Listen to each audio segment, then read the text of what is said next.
एक बीवी, वो भी मोटी। सुबह सुबह अपने फोन पर बात करता हुआ विक्रम अपने कमरे से बाहर आता है। क्या बताऊं यार, चिड़चिड़ा हो गया हूँ भाई। किसी का कॉल लेने का दिल ही नहीं करता। आँख खोलते ही ऑफिस और ऑफिस से आते ही घर। यही लाइफ है भाई। अरे नहीं भाई, कोई बंदी नहीं है, तेरी कसम। बंदी होगी भी कैसे, जब सारे मुंडों से ही यारी कर रखी है तूने। कभी किसी मुंडी से भी बात कर ले। क्या यार मम्मी, जब देखो मुंडी मुंडी। नहीं करनी मुझे शादी यार। नहीं करनी यार मुझे शादी, जैसे मैं जिंदगी भर यहीं तुझे खाना देने के लिए बैठी रहने वाली हूँ। अरे मुझसे नहीं होता अब काम, मुझे भी तो आराम चाहिए कि नहीं। तो ये बोलो ना, आपको काम से छुटकारा चाहिए तो हम कुक रख लेते हैं। अरे क्यों शादी करके मेरी लाइफ बर्बाद करना चाहती हैं आप? आजकल तो डेटिंग का जमाना है बेटा, मत कर शादी। किसने बोला शादी करने को? मैट्रिमोनियल साइट पर अपना अकाउंट बना ले, कुड़ियानो देख, बातें कर, ना समझ आए तो कोई गल नहीं, मत करना शादी। कौन सा हम तुझे जबरदस्ती घोड़ी पर चढ़ा देंगे? या इंस्टाग्राम फेसबुक पर तो दुनिया भर के लोगों से बात करता ही है। अरे मेरे कहने पर यह भी करके देख लेना। और सर हिलाता हुआ विक्रम ऑफिस चला जाता है और एक कॉर्पोरेट मजदूर की तरह 10-12 घंटे काम कर रात को अपने घर लौटकर जैसे ही बिस्तर पर लेटता है, उसे एक अलग ही अकेलापन महसूस होने लगता है। और फिर उसे याद आती है उसकी माँ की बात। मम्मी ठीक ही तो कह रही थी, किसी से बात करने में हर्जी क्या है? कौन सा वो मुझसे शादी करने के लिए उतार हो जाएगी? आजकल तो सभी इतने मॉडर्न हो गए। बना ही लेता हूँ अकाउंट। विक्रम नेट से एक फोटो निकालकर अपने अकाउंट की प्रोफाइल फोटो बना देता है और अपनी डिटेल्स और प्रेफरेंस डालकर अपनी प्रोफाइल तैयार कर लेता है और हो जाता है स्वाइप राइट और स्वाइप लेफ्ट का सिलसिला शुरू। इतनी सारी लड़कियां हैं इसमें, ये तो और भी कंफ्यूजिंग होता जा रहा है। फोन चलाते चलाते ही विक्रम की आंख लग जाती है और वो सो जाता है। रात के 2 बजे उसके फोन पर एक नोटिफिकेशन आता है, जिसकी आवाज सुनकर विक्रम की नींद टूट जाती है। Priya has shown interest in your profile. Priya नाम तो अच्छा है, जरा तस्वीर भी देखो मैडम की। ओह माय गॉड, ये तो काफी अच्छी दिखती है। बात करूँ क्या? हाँ ही कर लेता हूँ। मैं भी कोई बहुत ज्यादा बुरा नहीं दिखता। करता हूँ बात। हाय प्रिया, कैसी हो तुम? हाय विक्रम। सो तुम एक इंटीरियर डिजाइनर हो? इंटरेस्टिंग। मुझे पसंद है वो लोग जो 4 दीवारों को भी इस तरह तराशते हैं कि वो एक खूबसूरत घर बन जाता है। वाओ, इंटेलेक्चुअल यार। और इस तरह प्रिया और विक्रम की सारी रात बात होती रहती है। वो लड़का जो 9:55 में उठकर 5 मिनट में ब्रेकफास्ट करता हुआ भागते हुए अपने ऑफिस जाता था, आज 8 बजे तक प्रिया से बात ही कर रहा था। सुबह हो गई। आई थिंक अब मुझे रेडी हो जाना चाहिए, ऑफिस भी जाना है। इतनी जल्दी उठ गए? इतनी जल्दी नहीं मैडम। प्रिया से बात करने के बाद विक्रम तो मानो एक रात में ही बदल गया था। 8:30 बजे तक नहा धोकर विक्रम तैयार हो जाता है और अपनी माँ के पास किचन में पहुंच जाता है। क्या बना रही हो मम्मी? लाओ मैं आटा गूंद देता हूँ। आज इतनी जल्दी उठकर तैयार भी हो गया और किचन में मेरी मदद करने की बात कर रहा है तू? एक साथ कितने झटके देगा भाई? सब ठीक तो है ना? सिर्फ ठीक, 1 नंबर मम्मी। और मना मत करना, आज खाने में मैं तुम्हारी मदद करके ही रहूंगा। वो विक्रम जो कुछ समय से लॉस्ट रहने लगा था, आज बहुत ही खुश लग रहा था। अपनी माँ के साथ मिलकर नाश्ता बनाने के बाद विक्रम मनीषा और प्रणव के साथ बैठकर नाश्ता करता है। एक रात में तुझ में इतना बदलाव कैसे आ गया भाई? ये बदलाव तो बस एक कुड़ी ही ला सकती है। रात को ऑफिस से आने के बाद लगातार विक्रम अपना फोन देखता जा रहा था।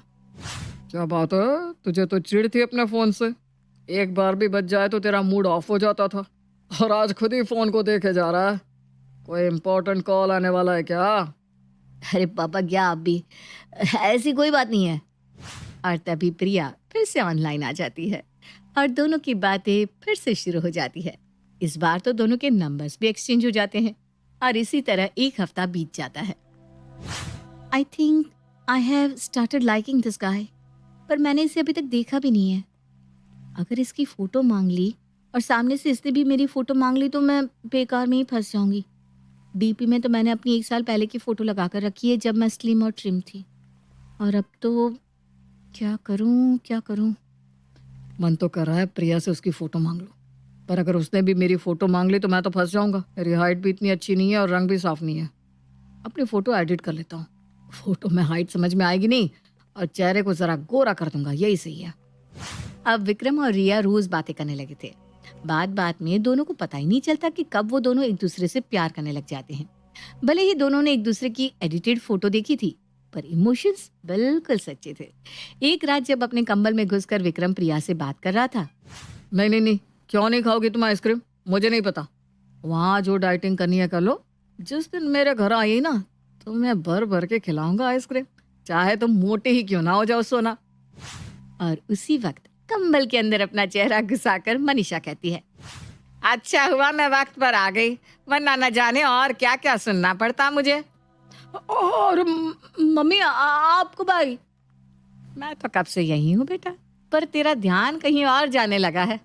मुझे शादी नहीं करनी। अब समझ में आया क्यों शादी नहीं करनी तुझे। लड़की भी ढूंढ ली और मुझे बताया भी नहीं। चल अब हमें लड़की का एड्रेस बता, मैं और तेरे पापा कल ही उसके घर रिश्ता लेकर जाते हैं। और अपनी बेटी की पसंद प्रिया के घर जाकर मनीषा और प्रणव रिश्ता पक्का कर देते हैं। मुझे लगता है कि लड़का लड़की को एक दूसरे से मिल भी लेना चाहिए। ये वीडियो कॉल के जमाने में बच्चे आज तक एक दूसरे से मिले भी नहीं है। जब दिल ही जुड़ गए हैं मम्मी, तो मिलकर क्या करना है कि नहीं मम्मी जी? अब तो मैं विक्रम को सहरा बांधे घोड़ी चढ़े ही देखूंगी। प्रिया दुल्हन बनकर मंडप पर अपने पति का इंतजार कर रही थी कि उसके सपनों का राजकुमार उसकी नजरों के सामने पहुंच जाता है। पर प्रिया को अपनी आंखों के सामने देखकर विक्रम शॉक्ड हो जाता है, क्योंकि प्रिया बिल्कुल भी वैसी नहीं थी जैसी वो वीडियो कॉल पर और प्रोफाइल फोटो में दिखा करती थी। ये तो मेरे साथ धोखा हो गया। अरे ये लड़की तो मोटी है, इतने मेहमान है चारों तरफ, अब इस वक्त मैं शादी के लिए मना भी नहीं कर सकता। ये तो बहुत गलत हुआ मेरे साथ भगवान। एक बीवी मिली, वो भी ऐसी मोटी। समाज के प्रेशर में आकर विक्रम को प्रिया से शादी तो करनी पड़ जाती है, पर वो अपनी सुहागरात के दिन ही अपने कमरे से बाहर आकर सोता है। ये सब क्या कर रहे हो तुम विक्रम? शादी से पहले तुम मुझे कितना प्यार करते थे, फिर ये सब क्यों? क्योंकि तुम वैसे बिल्कुल भी नहीं दिखती जैसा मैंने सोचा था। तुम बहुत अलग हो। तुम भी तो अपनी फोटो जैसे बिल्कुल नहीं लगते, पर मैंने तो तुम्हें कुछ भी नहीं कहा। मैंने तुमसे प्यार किया था, और जब प्यार हो ही गया तो शक्ल सूरत से क्या फर्क पड़ जाएगा? मेरे लिए तो शक्ल सूरत मैटर ही नहीं करती। मेरे लिए भी नहीं करती, पर इसका मतलब ये नहीं कि मैं एक फर्नीचर से शादी कर लूं। फर्नीचर नहीं, आई मीन सोफा।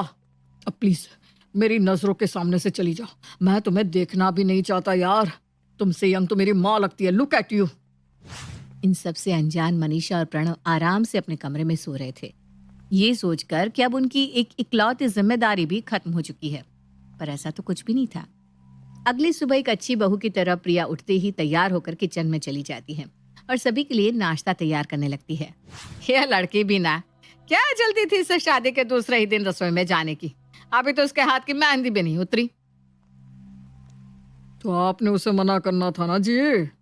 अरे किया, पर ये विक्रम की वोट्टी माने तब ना। कहती है मुझे विक्रम के मनपसंद का नाश्ता बनाना है। मानना पड़ेगा बेटा, तू बड़ा लकी है, वरना तेरी माँ तो शादी के 2 साल बाद तक मुझे खाने के नाम पर गर्म पानी पिलाती थी। तभी प्रिया किचन से बाहर आती है। नाश्ता तैयार है, गोभी के पराठे और पुदीने की चटनी। मम्मी आज मुझे ऑफिस में जाना है, ऑफिस से कॉल आया है तो मैं निकलता हूँ। अरे ये क्या बात हुई बेटा? शादी के दूसरे दिन कौन ऑफिस जाता है, और वो भी बिना नाश्ता किए? विक्रम अपनी माँ की बात न सुनते हुए सीधा घर से बाहर निकल जाता है, और इसी तरह अब हर वक्त विक्रम प्रिया को बस इग्नोर करता रहता। एक तो किस्मत अलग ही फूटी पड़ी थी, ऊपर से बॉस ने कपल पार्टी रख दी। अरे अपने साथ सोफा सेट को लेकर जाऊं क्या मैं? लगेगा मैं अपनी माँ के साथ आ गया हूँ पार्टी में। बड़ा मजाक बनेगा यार प्रेम मेरा। भाई मुझे तो लगता है तू बेकार में ही लोड ले रहा है। भाभी इतनी भी मोटी नहीं है, हो सकता है शादी के लहंगे में मोटी लग रही हो। वैसे मैंने तो उस दिन के बाद उन्हें देखा ही नहीं है, पर जो भी हो तूने प्यार तो उन्हीं से किया था ना। बड़ा भाभी का चमचा बन रहा है, आज तो मेरे साथ घर ही चल। विक्रम अपने दोस्त के साथ अपने घर पहुंचता है, जहां प्रेम प्रिया को देखता ही रह जाता है। आपके पीछे कोई खड़ा है क्या भाभी? नहीं तो प्रेम भैया, कोई नहीं खड़ा। क्यों? अरे भाई ये तो 8 एकड़ का प्लॉट ले आया तू, और अब तो ऑफिस की अंकिता को भी पता चल गया कि तेरी शादी हो गई है। वो जो थोड़ा बहुत भाव मिलता था ना वहां से, अब तो वो भी नहीं मिल पाएगा। वही तो कह रहा हूँ, सूखा पड़ गया है मेरी जिंदगी की जमीन पर। बेचारी प्रिया वो हर कुछ कर रही थी जो विक्रम को पसंद था, पर अब विक्रम को प्रिया ही पसंद नहीं थी, तो उसकी कोशिशें कैसे पसंद आती। रोज की तरह जैसे ही विक्रम तकिया लेकर कमरे से बाहर निकल रहा था, बाहर जाने की कोई जरूरत नहीं है, यहीं जमीन पर सो जाओ, क्योंकि मम्मी जी को शक हो गया है। वो आज मुझसे पूछ रही थी कि हम दोनों के बीच में क्या चल रहा है। अब शेर के मुंह में हाथ डाल ही दिया है मैंने, तो ये भी सही। प्रिया और विक्रम बिस्तर पर सो रहे थे। जैसे ही प्रिया अंगड़ाई लेती है, विक्रम बिस्तर से नीचे गिर जाता है। अरे इतने भी मैनर्स नहीं है क्या तुम्हें, मोटी कहीं की। तो किसने बोला मेरे बगल में सोने, सुखड़ी पहलवान। बहुत सुन लिया मैंने तुम्हारा, अब तुम जाओ भाड़ में, समझे। नौकरानी नहीं हूं मैं तुम्हारी। और दोनों की बहस शुरू हो जाती है। कमरे से आ रही है आवाजें सुनकर मनीषा वहां आती है। ये सब क्या लगा रखा है तुम दोनों ने, हैं? और विक्रम, तुम इसलिए लाए थे इसे, इसकी इंसल्ट करने? दिन भर तुम्हारे आगे पीछे घूमती रहती है, मजाक बनाकर रख दिया है तुमने इसका। इस तरह इस रिश्ते को और जलील मत करो। मैं अगले हफ्ते ही प्रिया के पेरेंट्स को बुलवा लेती हूँ और इसे यहाँ से वापस इसके मायके भिजवा देती हूँ। और हाँ प्रिया, तब तक तुम मेरे कमरे में रहोगी। और ये कहकर मनीषा प्रिया को अपने कमरे में ले जाती है। अगली सुबह 10 बज गए, किसी ने मुझे उठाया ही नहीं। जल्दबाजी में विक्रम नहाकर अपने रूम में आता है। रोज तो उसकी सारी जरूरत का सामान प्रिया बिस्तर पर सजा कर रख देती थी, पर आज तो वो थी ही नहीं। ये मेरी शर्ट आयरन क्यों नहीं है? और ये टाई कहाँ गई? एक सामान इस घर पर टाइम पर नहीं मिलता। मम्मी, मम्मी, अब मुझे क्या पता तेरी चीजें कहाँ होंगी बेटा। मुझसे मेरा शरीर ही संभाला जाए तो बहुत है। बहू, चल जरा मालिश तो कर दे। किसी तरह उल्टे सीधे कॉम्बिनेशन के कपड़े पहनकर विक्रम कमरे से बाहर आता है। आज टेबल पर टिफिन भी नहीं है, बढ़िया है। नाश्ता भी नहीं है। प्रिया बेटे ने 3 लोगों का नाश्ता बनाया था आज। कब तक खाने की इंसल्ट होने देती। खैर तू ऑफिस जा, मैं तो पराठे एंजॉय करता हूँ। विक्रम ऑफिस तो पहुंच जाता है, पर वहां होकर भी वो वहां नहीं होता। काम तो बहुत करती थी प्रिया, आज समझ में आ रहा है कि मेरे सोने के बाद मेरे ऑफिस का काम भी कर देती थी। विक्रम रात को ऑफिस से आता है और देखता है कि घर पर कोई नहीं है। सभी खाना खाकर सो चुके थे।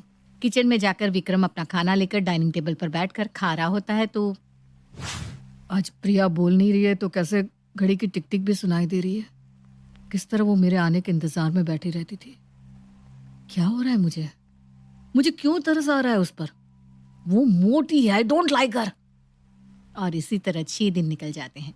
रात को ऑफिस से आने के बाद ये क्या हो रहा है मुझे? मैं इतना अकेलापन क्यों महसूस कर रहा हूँ? मैं तो चाहता ही था कि प्रिया चली जाए और कल वो चली भी जाएगी, तो मैं क्यों उदास हूँ? क्या चाहिए मुझे? प्रिया के मेरे जिंदगी में आने के पहले जितना अकेला था, आज उससे भी ज्यादा अकेला महसूस कर रहा हूँ। विक्रम खुद से बात कर रहा होता है कि तभी उसके फोन पर एक मैसेज आता है, आई मिस यू। और अपने मैट्रिमोनियल साइट की उसी अकाउंट में प्रिया विक्रम को मैसेज करती है, जिसे देखकर विक्रम की आंखों से आंसू आ जाते हैं। ये सब क्या हो रहा है प्रिया? प्रिया, आई लव यू जान। तुम मुझसे दूर मत जाओ, मैं ऐसा नहीं हूँ। पता नहीं मैंने क्यों तुम्हारे मोटापे पर जज किया। क्या फर्क पड़ता है, तुम कैसे भी दिखो, मैंने तो तुमसे प्यार किया था। मैं तुम्हारे पास आकर तुम्हें हक करना चाहती हूँ विक्रम, पर अब हम बहुत दूर हो चुके हैं। कल मैं जा रही हूँ विक्रम, तो आज रात कम से कम एक दूसरे को इस तरह चाह लेते हैं जैसे हमने शादी के पहले चाहा था। पूरी रात पहले की तरह विक्रम और प्रिया एक दूसरे से चैट करते रहते हैं। इसी तरह सुबह हो जाती है और सवेरे सवेरे सुषमा और पुनीत पहुंच जाते हैं अपनी बेटी के घर। बिल्कुल समय पर आए हैं आप समधी जी, समधन जी। नाश्ते का टेबल अभी लगी रहा है, आ जाइए नाश्ता करने बैठ जाइए। एक बात मैं साफ साफ कह देता हूँ, मेरी प्रिया कहीं नहीं जाएगी, समझे आप लोग? और विक्रम वहीं प्रिया का हाथ पकड़कर खड़ा हो जाता है। अरे दामाद जी, कोई कहीं नहीं ले जा रहा आपकी प्रिया को, बेफिक्र रहिए आप। और अब कोई उससे आपसे छीन भी नहीं सकता। जन्मों जन्मों का साथ है आप दोनों का। हम तो बस अपनी बेटी से मिलने आए थे समधन जी के कहने पर। क्या मतलब आप लोग प्रिया को लेने नहीं आए? नहीं तो? हाँ तो तू ही बता, एक बेटे के माँ बाप को उनसे मिलने बुलाकर गलत किया क्या मैंने? शादी को 6 महीने हो गए, पर बेचारी प्रिया एक बार भी अपने मायके नहीं जा पाई, इसलिए मैंने इन्हें ही यहाँ बुला लिया। तुझे क्या लगा मैं अपनी बहू को इसी तरह विदा होने दूंगी? कभी नहीं, क्योंकि इससे तो कोई दूसरा लड़का मिल जाएगा, पर तुझे कौन मिलेगी? एक नंबर का जोकर दिखता है तू, ऊपर से तेरी आवाज है, ए भगवान, जो सुन ले उसके सर में दर्द हो जाए। मेरी बहू का आधा से ज्यादा वजन तो तेरी आवाज सुनकर ही कम हुआ है। मम्मी आप भी ना। रिश्ते ऐसे ही होते हैं बेटा, और थोड़ा बहुत कॉम्प्रोमाइज तो करना ही पड़ता है। अब मेरे और अपने पापा जी को ही देख ले, शादी के पहले मुझे ये जरा भी पसंद नहीं थे, रोते रोते शादी की थी मैंने इनसे, और आज देख। इसीलिए तो आप मेरी माँ है और मैं आपका बेटा। आपने मेरा रिश्ता बचा लिया मम्मी। समझदारी में आपसे कोई नहीं जीत सकता मम्मी। हाँ मम्मी, आपने मेरी सास नहीं, मेरी माँ होने का फर्ज निभाया है। और इस दिन के बाद प्रिया और विक्रम हमेशा के लिए एक हो जाते हैं।